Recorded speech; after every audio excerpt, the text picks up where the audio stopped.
أهلا بكم متابعي قناة ملوك البلابل.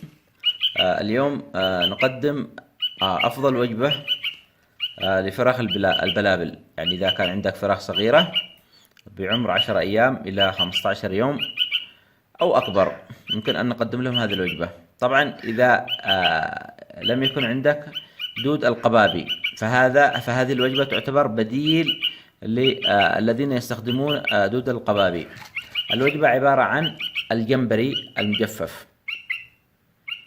لاحظوا، هذا هو الجمبري المجفف، يعتبر من الوجبات المهمة جدا لفراخ البلابل وطيور البلابل بشكل عام، لأن الجمبري المجفف يحتوي على الكثير من البروتينات الموجودة في دود القبابي، وأيضا الموجودة في البيض.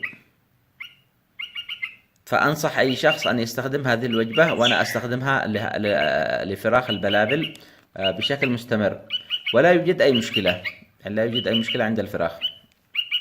طبعا طريقة الاستخدام: الجمبري عبارة عن جمبري مجفف. لاحظوا، طبعا الطريقة نقوم بتقشير هذه القشور الموجودة. لاحظوا، ثم نضع الجمبري في الماء. طبعا الجمبري ناشف، فالأفضل أن نضعه في الماء حتى يرطب قليل.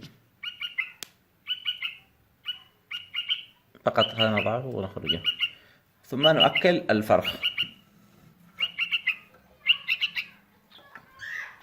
بسم الله ما شاء الله تبارك الله.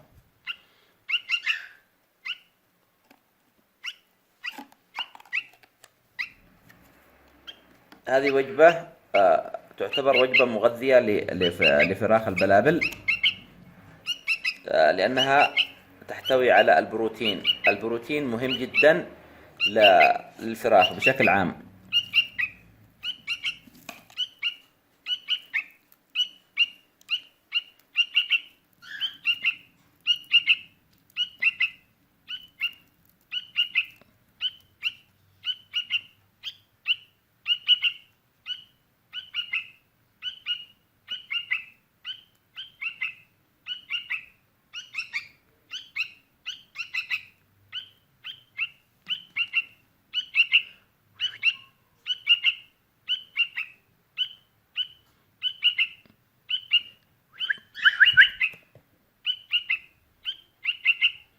طبعا ننتظر حتى يفتح الفرخ فمه، يعني لا نجبر الفراخ على الأكل.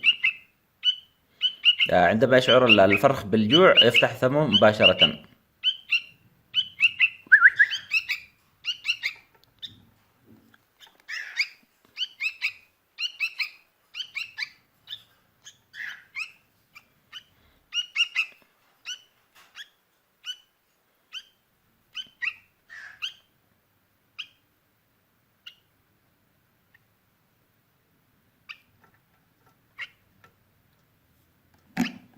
طبعا هذه وجبة مهمة جدا، وهي بديل لدود القبابي. أنا أستخدمها للفراخ بشكل مستمر.